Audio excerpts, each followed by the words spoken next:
Bonjour à tous. Donc je tiens à vous remercier pour être restés aussi nombreux, aussi tard, pour entendre parler d'un sujet aussi loin des préoccupations qui nous ont animés toute la journée ou qui vous ont animés toute la journée. Donc je m'appelle Dominique Leguet, vous devez peut-être connaître mon nom de famille. Je dirige la société Notos qui est à Montpellier. Vous l'avez peut-être reconnu à l'accent. Un bon orateur, normalement, aurait dû commencer par poser la question rituelle qui a une structure conforme au RGPD. Je ne vais pas poser la question, d'abord parce que je ne suis pas un bon orateur, certains l'auront peut-être reconnu, ensuite parce que j'ai bien peur de connaître le résultat et il n'est pas brillant.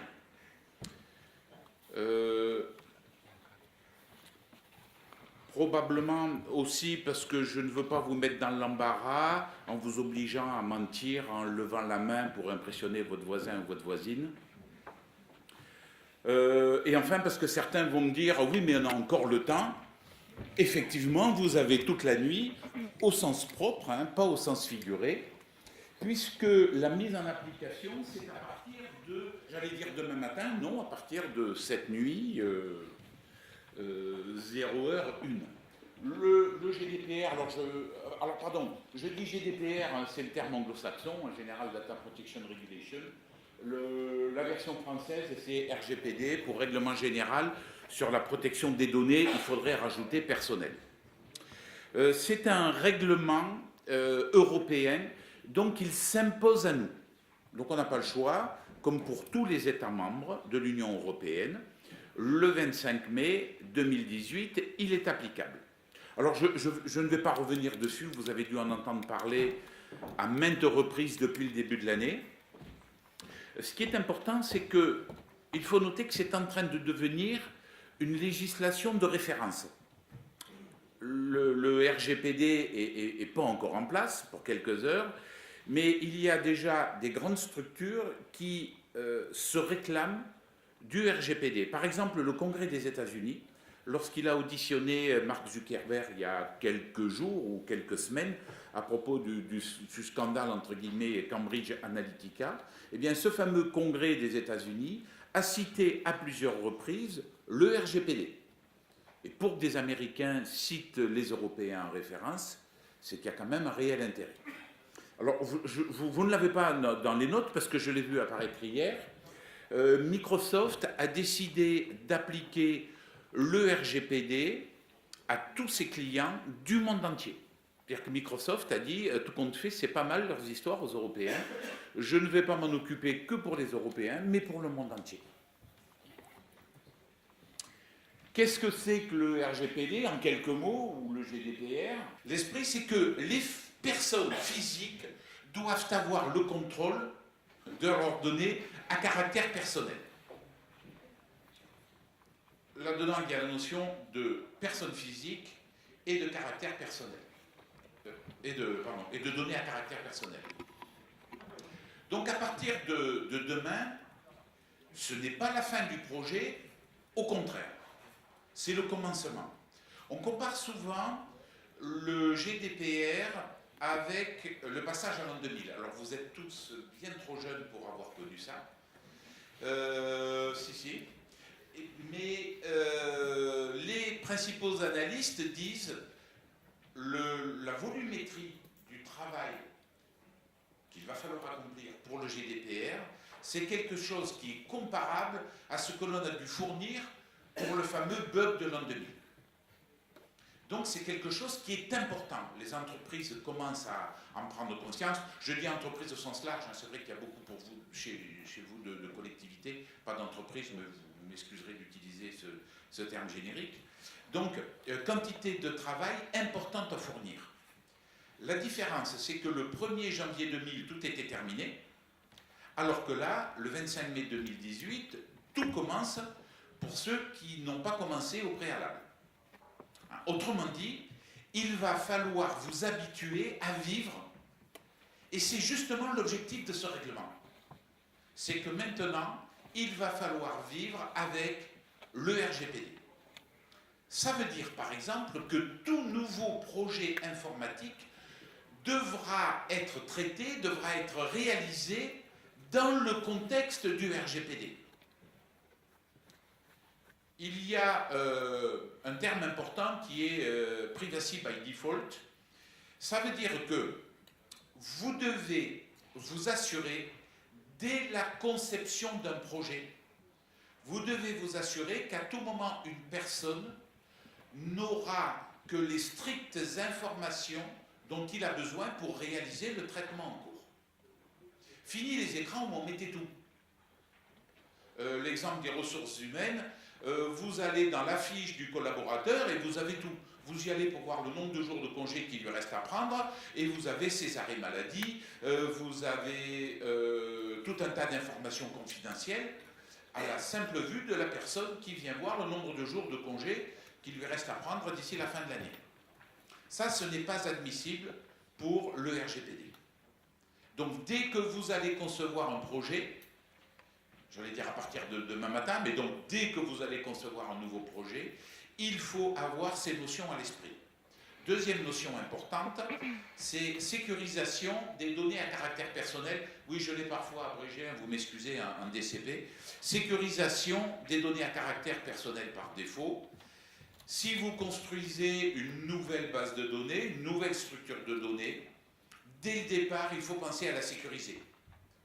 Alors qu'avant, c'est ce qu'il aurait fallu faire, on le sait bien, mais en général, on commence par créer notre base de données, sécurité zéro, et puis on verra bien le jour où on la met en production, si on met en place de la sécurité.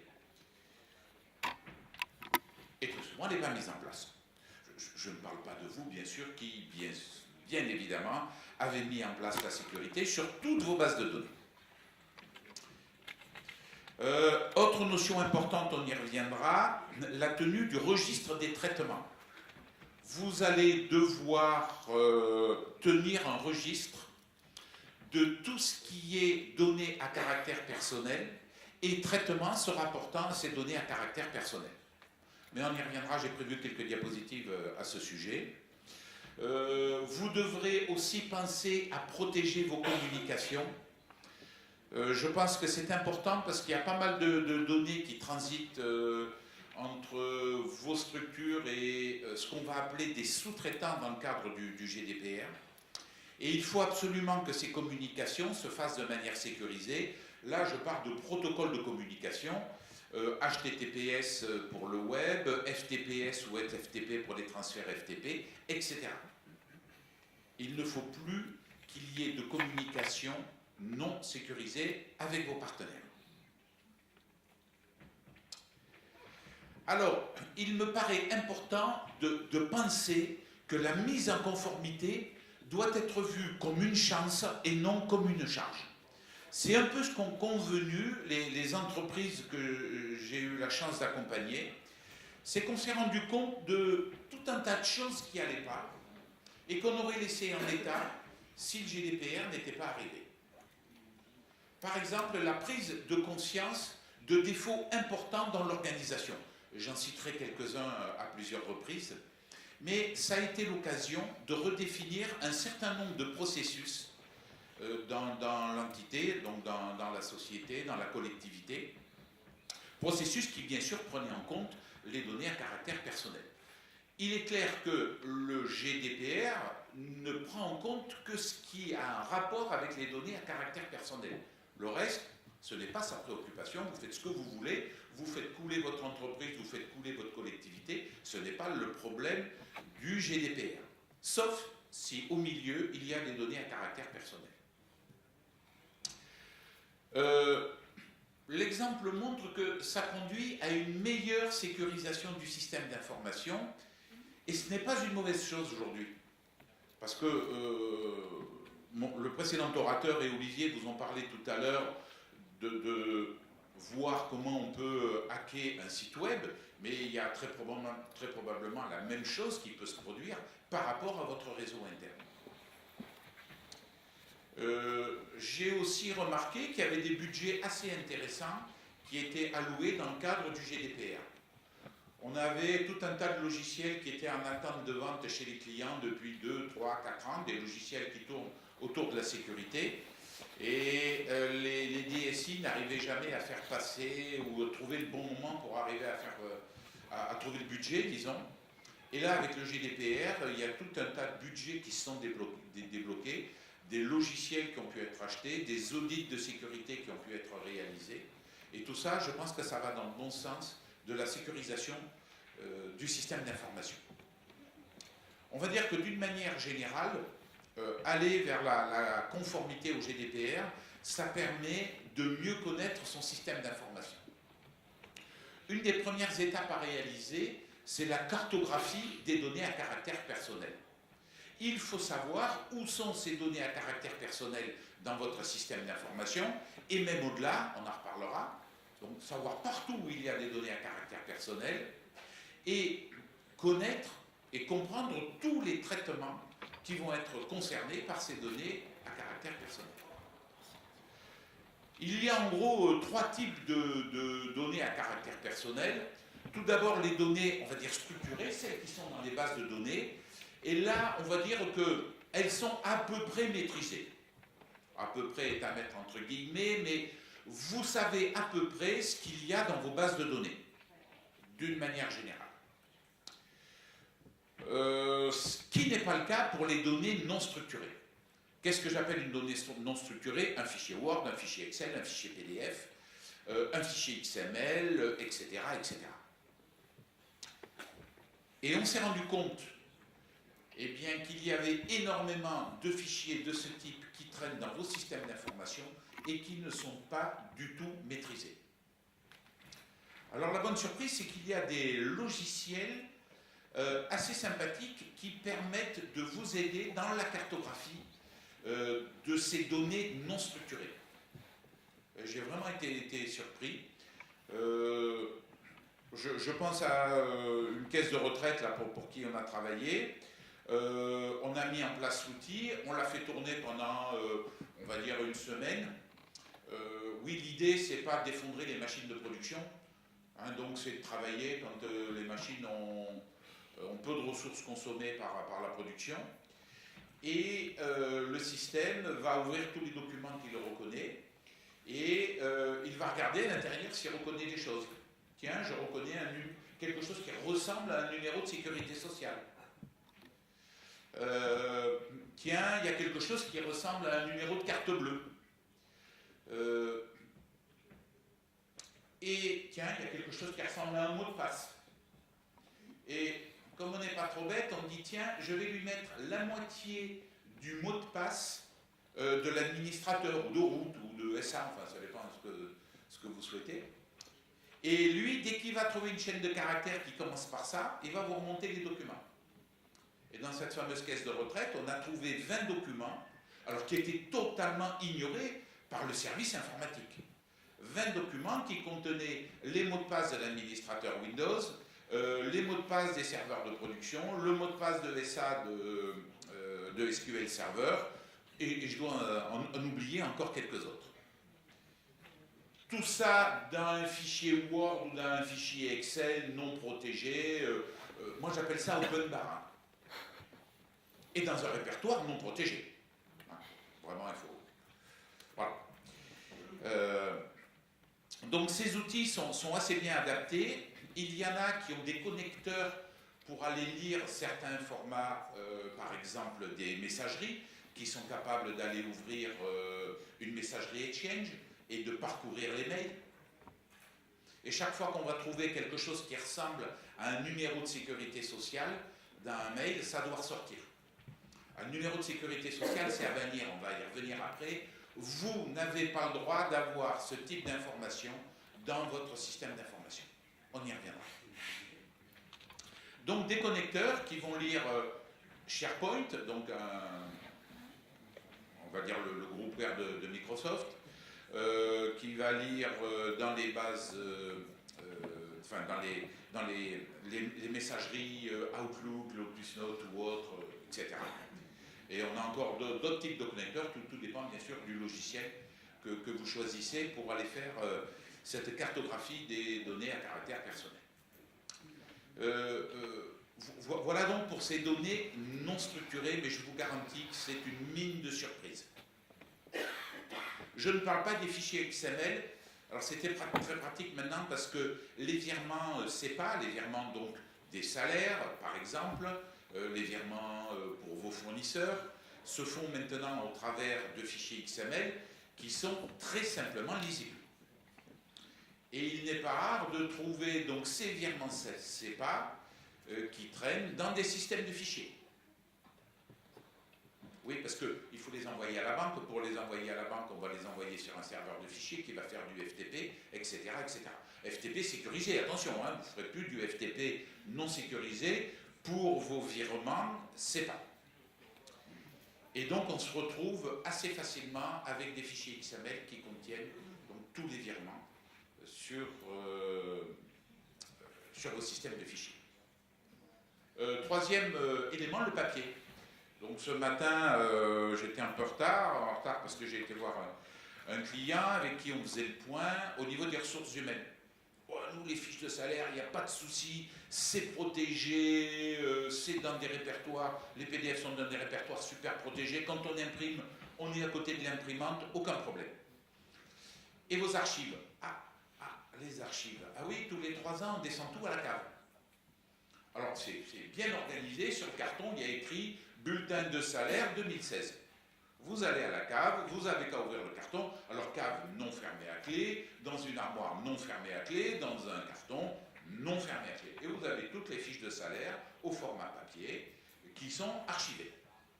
Ça, ce n'est pas acceptable non plus. Un bulletin de salaire contient des données à caractère personnel. Ce n'est pas parce qu'il est au format papier qu'il ne doit pas être pris en compte par le RGPD.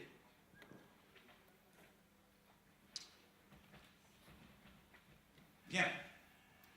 Alors, un des points importants du GDPR, c'est tout ce qui concerne les droits de la personne.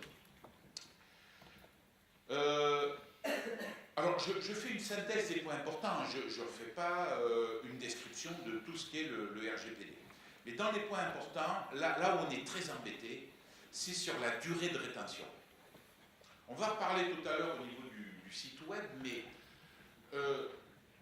on doit absolument avoir une durée de rétention associée à chaque donnée à caractère personnel.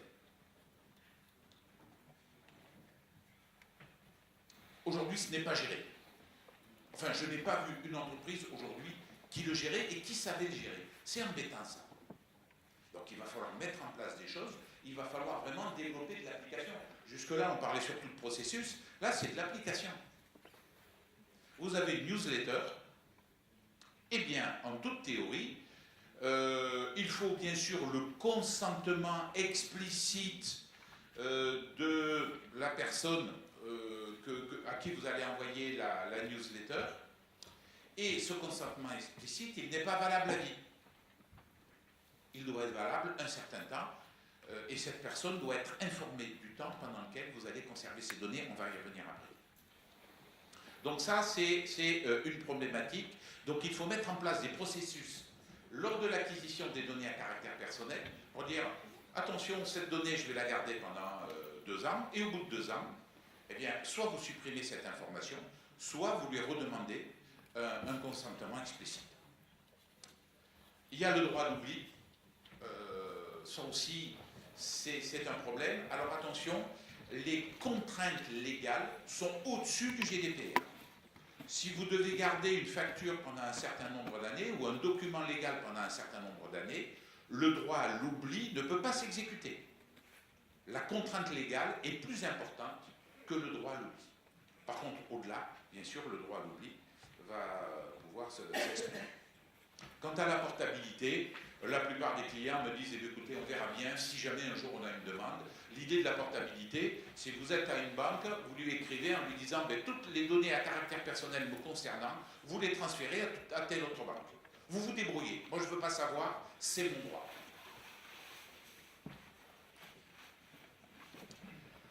Deux notions importantes. La notion de données sensibles. Une donnée sensible est une notion RGPD. C'est-à-dire que le législateur a défini ce qu'est une donnée sensible.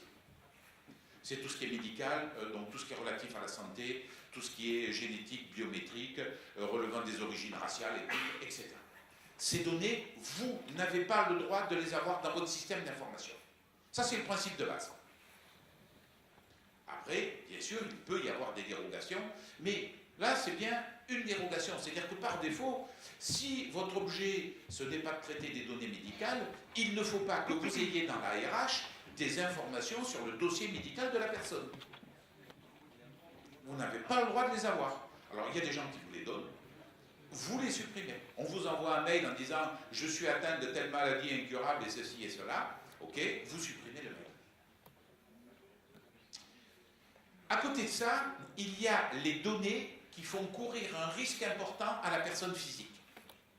Il faut évaluer, lorsque vous faites la cartographie des données à caractère personnel, il faut évaluer le risque. Par exemple, le numéro de carte bleue, ce n'est pas une donnée sensible. Vous avez le droit d'avoir le numéro de carte bleue de vos clients. Par contre, attention, il fait courir un risque important à cette personne, donc il faut que vous mettiez en place une sécurisation de cette zone. Un cryptage de la zone ou autre, ça c'est à vous de voir, hein, en fonction du risque qui est en cours par la personne physique.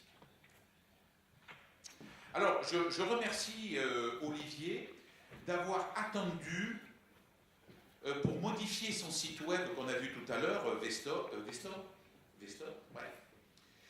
Pour que j'ai un exemple à vous donner sur l'ancienne méthode qui consistait à mettre un formulaire en disant donnez-moi votre nom, votre prénom, votre adresse, etc. et cliquer sur OK. À partir de demain matin, donc je sais que les équipes d'Olivier vont passer la nuit à faire ça, à partir de demain matin, on doit avoir 3 choses. Première chose, vous devez informer la personne de la finalité du traitement. C'est le terme consacré, excusez-moi, du jargon, moi je ne parle pas comme ça dans la vie courante, mais vous devez informer la personne de la finalité du traitement. Pourquoi vous lui demandez ces données? Vous allez lui dire.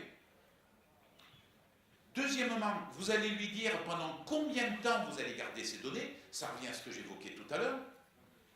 À vous de mettre en place ce qu'il faut pour effectivement gérer cette donnée uniquement pendant le délai qui était indiqué. Et troisièmement, il doit y avoir un consentement explicite. Ce n'est pas une boîte à cocher par défaut. D'accord? Explicite, ça veut dire que la personne, elle va cliquer pour cocher la boîte et elle va cliquer sur le bouton OK.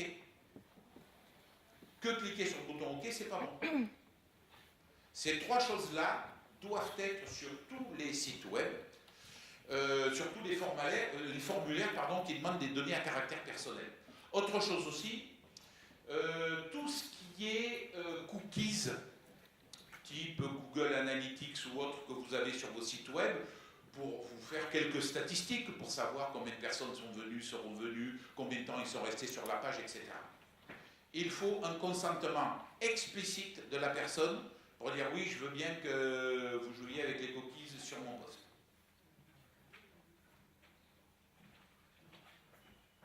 Tu avais prévu quoi cette nuit?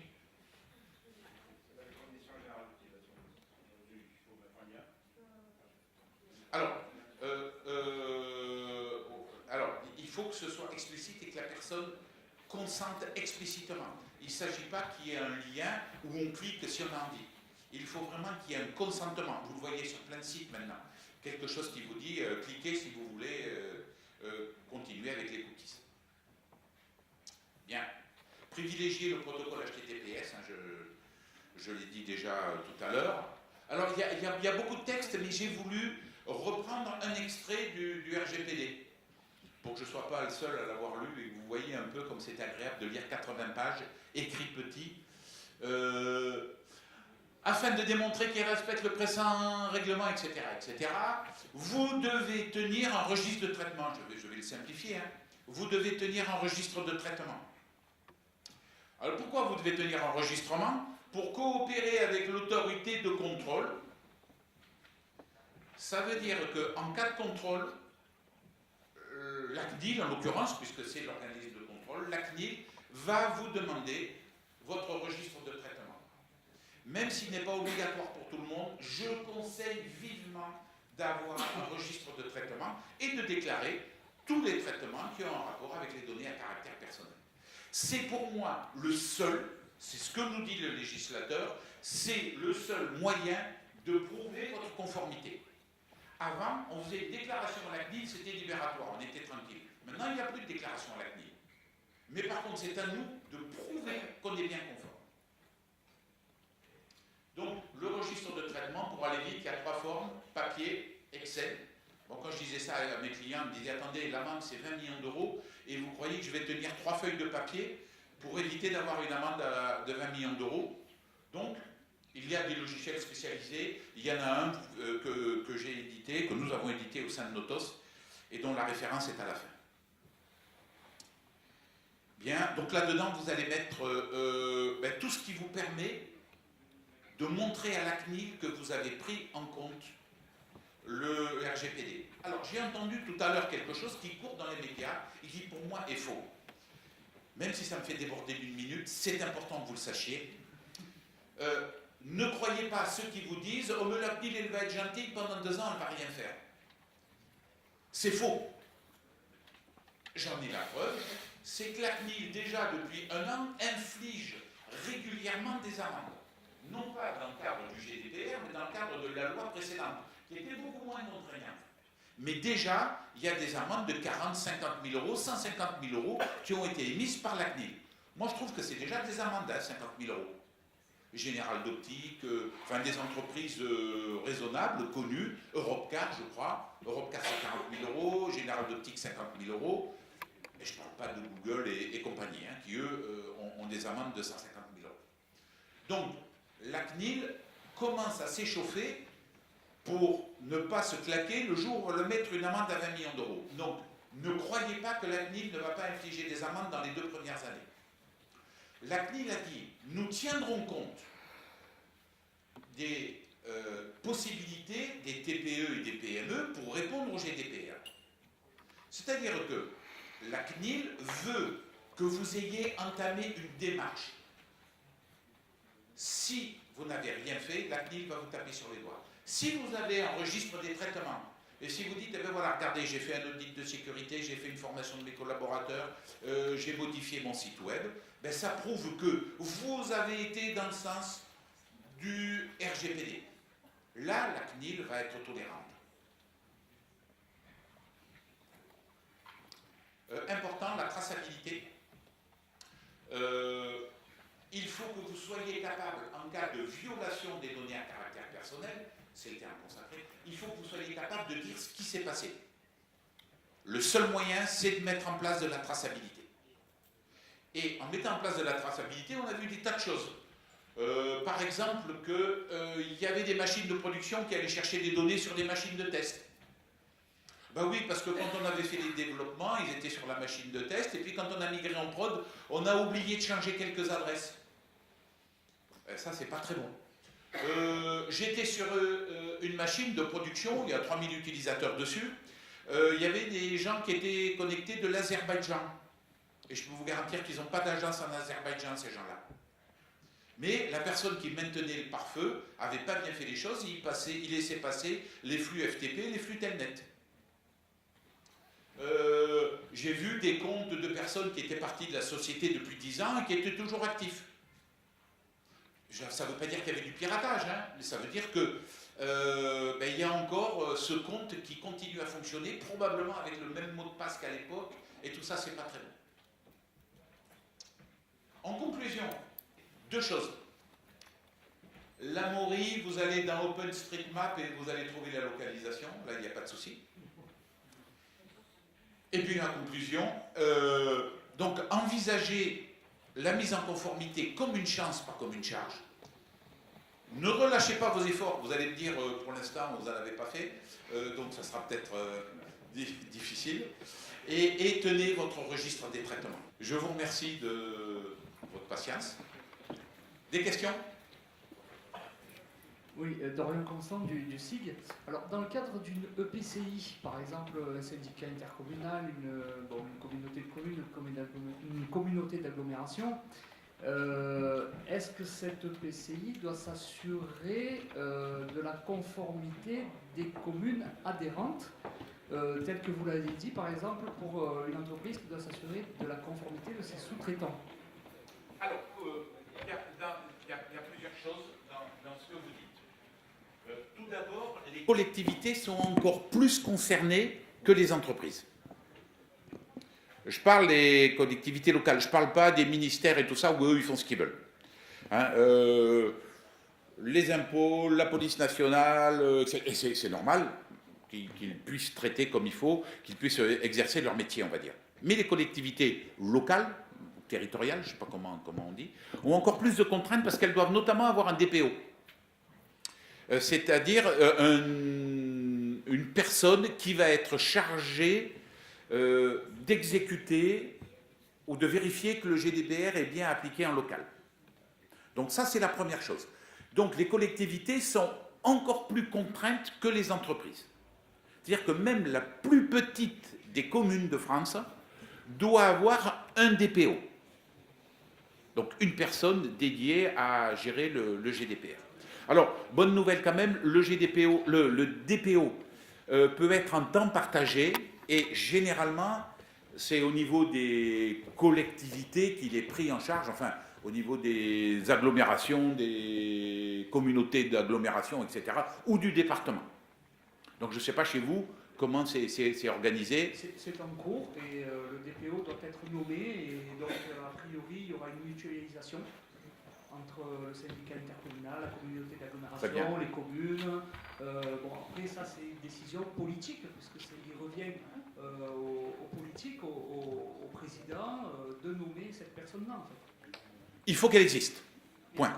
Alors, dans ces tâches, ça va être bien sûr de veiller à la mise en conformité et notamment de veiller à ce que tous les sous-traitants, alors ce n'est pas le terme sous-traitant qu'on connaît d'habitude, c'est-à-dire ce n'est pas quelqu'un que vous payez pour faire quelque chose, hein, mais c'est quelqu'un à qui vous allez communiquer des données à caractère personnel et il y a une double responsabilité. C'est-à-dire que le sous-traitant est aussi responsable que vous. C'est le cas d'ailleurs de, je crois que j'ai cité Europcar tout à l'heure, si je ne dis pas de bêtises. Lui, il a eu 40 000 € d'amende à cause de son sous-traitant. Ce n'est pas le sous-traitant qui a eu l'amende, c'est Europcar. Donc, il faut vraiment penser à cette notion-là. Et la première charge de votre DPO, ça va être de s'assurer que tous vos partenaires, on va dire, tous vos partenaires sont bien dignes de confiance. Donc nous, on conseille à toutes les entreprises de se retourner vers tous leurs partenaires et de leur demander s'ils sont bien conformes. Alors, dans ces partenaires, il y a l'administration fiscale. Ça, je leur dis, vous n'êtes pas obligé de leur demander s'ils sont conformes. Ils ont des dérogations, de toute façon, donc ils sont conformes. Et ça ne sert à rien, peut-être, aux entreprises d'aller rappeler à l'administration fiscale qu'ils existent. Mais sinon, tous les autres sous-traitants, quand vous sous-traitez à une entreprise un emailing, vous lui envoyez des adresses mail, peut-être des noms, des prénoms, ce sont des données à caractère personnel, il faut vous assurer qu'ils sont bien conformes. Et notamment, il faut vous assurer qu'ils vont bien traiter ces informations dans un pays qui est reconnu par l'Union européenne comme étant conforme au GDPR. Il n'y a pas longtemps, les États-Unis n'étaient pas autorisés, l'Australie n'était pas autorisée, l'Afrique du Sud n'était pas autorisée. Hein, je ne parle pas de pays pirates ou autres, hein, mais des pays avec qui on pourrait penser pouvoir travailler naturellement. Eh bien, ce n'est pas évident. Alors, il y a peut-être eu des accords depuis, parce que vous imaginez que tout ça s'active, entre guillemets, hein, à l'approche du 25 mai. Mais vous voyez que ce n'est pas évident. Donc, pour répondre à votre question, oui, il faut vous assurer que tous vos partenaires sont bien conformes. Si c'est le même DPO qui gère tout ça, il ne devrait pas y avoir de soucis. Le logiciel dont je parlais tout à l'heure pour les registres de traitement doivent tenir, donc les registres de traitement doivent tenir une copie de tous les échanges que vous avez faits avec vos partenaires qui prouvent qu'ils sont bien conformes. J'ai une petite question. Est-ce que les photos sont des données à caractère personnel? Alors, deux possibilités. La photo toute seule n'est pas une donnée à caractère personnel, sauf si elle est utilisée à des fins de reconnaissance. La question qu'il faut se poser, est-ce que, à partir de cette donnée, je suis capable de remonter à la personne physique? Si vous répondez oui, c'est une donnée à caractère personnel.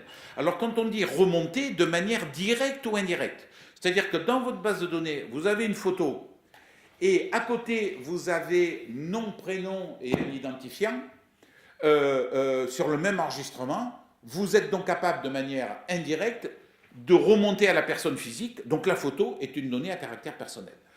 Après, si vous avez une photo isolée, mais si cette photo est utilisée à des fins de reconnaissance faciale, comme on dit, hein, qui permet de reconnaître la personne, elle est considérée comme une donnée à caractère personnel. C'est même pire que ça parce qu'elle est considérée comme une donnée biométrique, donc elle est considérée comme une donnée sensible, et donc vous n'avez pas le droit de la traiter, sans passer par la phase dérogation. Il faut essayer de ne pas avoir de données considérées comme sensibles par le RGPD dans votre système d'information. Donc ça concerne aussi, je reviens toujours sur les collectivités locales, ça concerne aussi donc les prestataires, délégataires, etc., que la collectivité est susceptible d'utiliser. Et deuxième question, c'est de quoi le risque pour une collectivité, parce qu'on n'a pas de chiffre d'affaires, donc il est où le risque, enfin, quel est le risque pour alors, la collectivité moi ce que je peux vous dire, c'est ce que la CNIL peut vous infliger. 20 millions d'euros ou 4% du chiffre d'affaires mondial consolidé, le plus grand des deux chiffres étant retenu. Après, qu'est-ce que la CNIL peut infliger à une collectivité? Je ne le sais pas. Mais par exemple, la CNIL a adressé un blâme à... c'est Parcoursup, ça s'appelait avant? Ou c'est maintenant Parcoursup? Enfin, l'ancien. Voilà, eh bien, la CNIL leur a adressé un blâme, pas une amende, mais leur a adressé un blâme. La CNIL a adressé un blâme au Parti Socialiste. Bon, vous allez me dire, ils étaient au pouvoir à l'époque, alors ils ne pouvaient peut-être pas faire plus, mais ils ne leur ont pas infligé des amendes, mais on peut imaginer que ce soit le cas quand même pour une collectivité. Et il faudrait vraiment qu'elle ait été... ouais, qu'elle était au-delà du raisonnable, mais pourquoi pas, hein. Parce que les collectivités traitent beaucoup de données à caractère personnel sensibles. Non, alors le DPO ne va pas aller en prison. Éventuellement, le responsable du traitement peut être embêté. Le responsable du traitement, c'est le patron dans une société. Dans une collectivité, je ne sais pas qui c'est.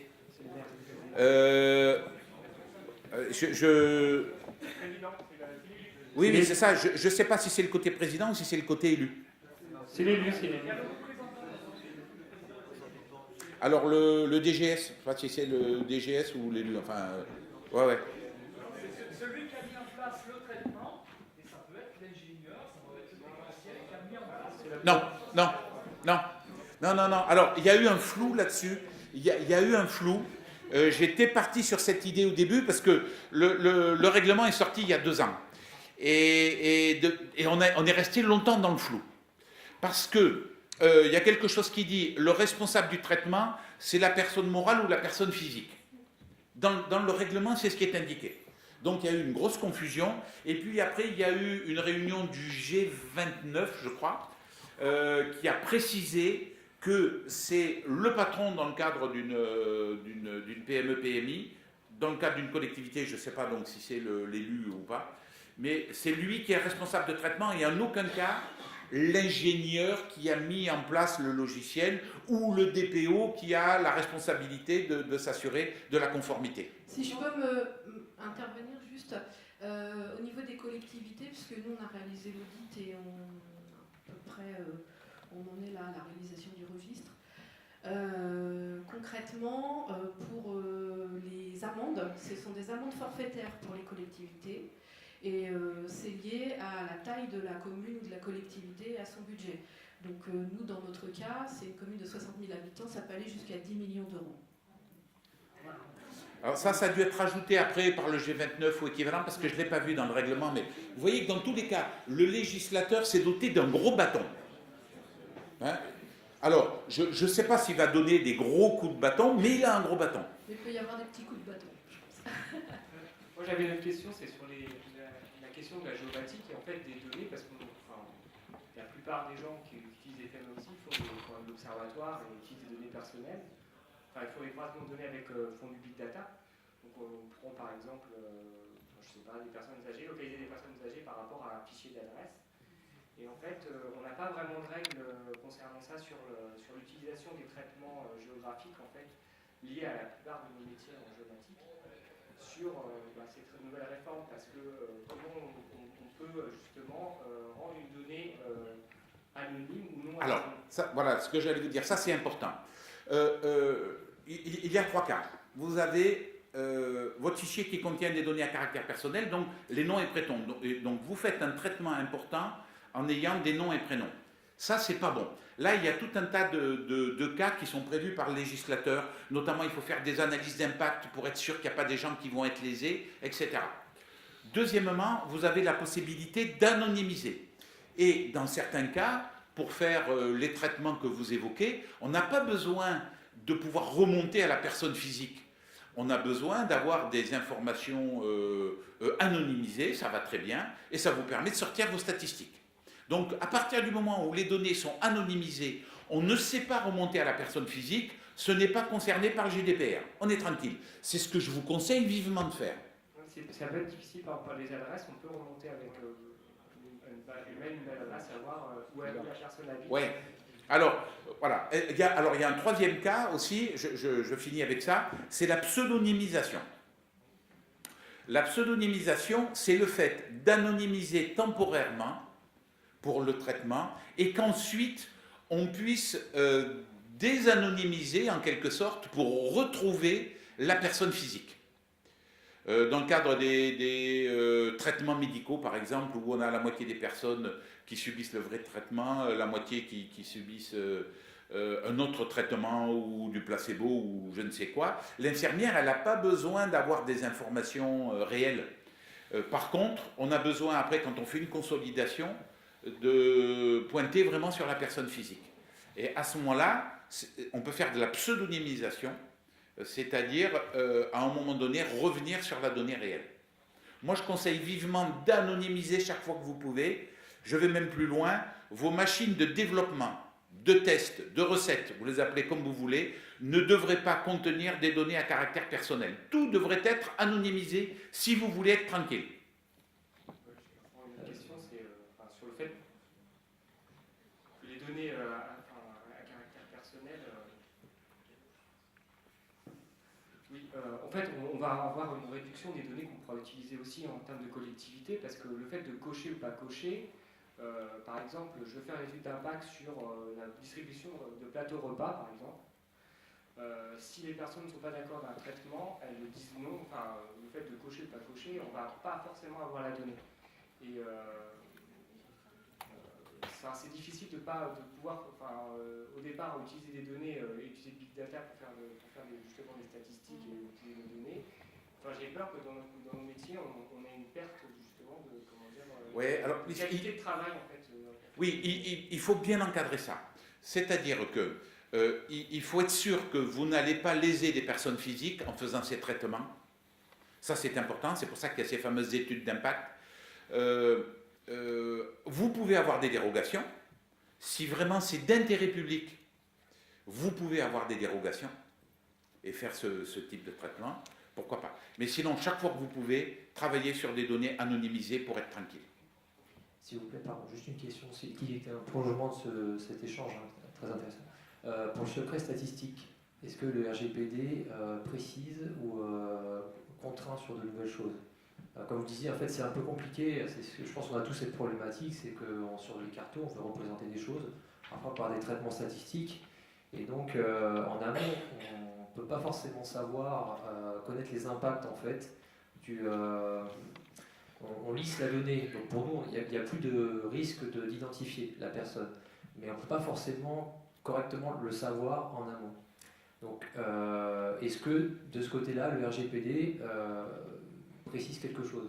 Voilà, est-ce qu'il apporte une information? Parce qu'aujourd'hui, encore aujourd'hui, on devait se référer à la CNIL et aussi au CNIS, qui est en charge de l'information statistique, pour avoir des informations sur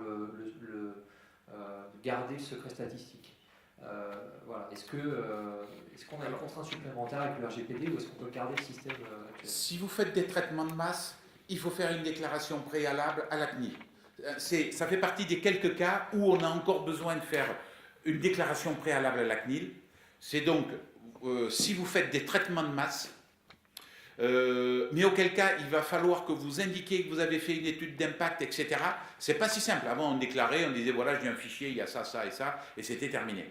Maintenant il va falloir faire une déclaration circonstanciée, on va dire. Ce que ne veut pas le législateur, c'est qu'à un moment donné, une compagnie d'assurance dise « Ah mais attends, lui il habite dans tel secteur, donc c'est pas bon, je ne peux pas lui accorder un prêt. Enfin, ou je ne peux pas l'assurer. » C'est ce que ne veut pas le législateur. Donc, vous comprenez un peu l'idée? Il ne faut pas que les personnes, finalement, soient lésées sur leurs droits fondamentaux. Le fait de ne pas avoir droit à une assurance, à un crédit, à je ne sais quoi, parce qu'il y a quelqu'un un jour qui a fait une étude statistique de masse, ce n'est plus possible avec le RGPD. À vous de voir en fonction de vos traitements. Alors, vous voyez, je n'ai pas dit que c'était interdit, tout dépend de la finalité du traitement. La question c'est, on utilise beaucoup les données cadastrales pour sortir des cartographies. On nous demande par exemple de pouvoir situer les parcelles d'une commune. On en fait une carte qu'on diffuse. Est-ce qu'on a encore le droit avec le RGPD? Tant qu'il n'y a pas le nom du propriétaire. Oui, oui, mais on peut le retrouver. Peut-on remonter à la personne physique, oui ou non? Ça, c'est la première question qu'il faut se poser. Oui. Bon, alors donc c'est pris en compte dans le cadre du GDPR. Donc, on ne peut plus rien diffuser. Alors, il faudrait normalement demander le consentement explicite de la personne, parce que ça peut être contraire à ses droits fondamentaux, qu'on sache qu'il a X terrain sur telle commune. Alors, il y a deux problématiques. La première, c'est effectivement des données que les communes nous demandent, et des données dont elles sont propriétaires, la liste de leurs parcelles. D'accord? Donc, c'est une personne... Ça peut être dans un cadre légal. Et à partir du moment où c'est dans un cadre légal, c'est-à-dire que la commune, pour un problème d'imposition ou je ne sais quoi, a besoin de savoir quelles sont toutes les personnes qui ont une parcelle sur leur territoire, c'est une contrainte légale, donc vous devez y répondre. D'accord. Vous pouvez et vous devez y répondre. Est-ce qu'on a le droit après de diffuser publiquement cette carte? Ça, c'est autre chose. Ah oui, voilà. Vous voyez? Juste une petite chose aussi, il faut voir que la loi par rapport au secret des propriétaires et du cadastre a un peu évolué, puisque maintenant dans les communes, toute personne par exemple qui a un voisin peut savoir qui est le propriétaire de l'appartement à côté de chez lui, ou de la parcelle à côté de chez lui, et il a le droit d'avoir le nom du propriétaire, chose qui depuis, c'est récent, mais avant ça n'était pas possible. Donc je pense que il y a des recoupements au niveau sécurité, il y a des autorisations supplémentaires. Les contraintes légales priment. Donc, effectivement, si madame dit, il y a une contrainte légale qui dit, ou il y a une possibilité légale qui dit, on peut de toute façon connaître le propriétaire de toutes les parcelles, à ce moment-là, vous pouvez les proposer. Bon, il faut quand même vous en assurer. Hein. Moi, je prendrai contact avec la CNIL avant de faire une bêtise, là. Oui, mais ça c'est du classique dans le cadre de missions d'urbanisme, d'instruction des sols. Donc après, la question elle est plus sur la conservation des données. Parce qu'on parlait tout à l'heure de cadastre, le cadastre est public. Le cadastre en tant que tel est public, il n'y a pas de contrainte. Donc si c'est public, il n'y a pas de souci. C'est des données nominatives voilà. liées au cadastre qui sont privées, effectivement, qu'on ne peut pas diffuser. Mais techniquement, c'est deux choses différentes. On a le cadastre, les données IGO qui sont publiques, on peut les récupérer comme on veut. Et on a les fameuses données magiques qui, effectivement, contiennent les données personnelles et qu'on peut peut-être, du coup, anonymiser pour les conserver. Ça, j'en sais rien.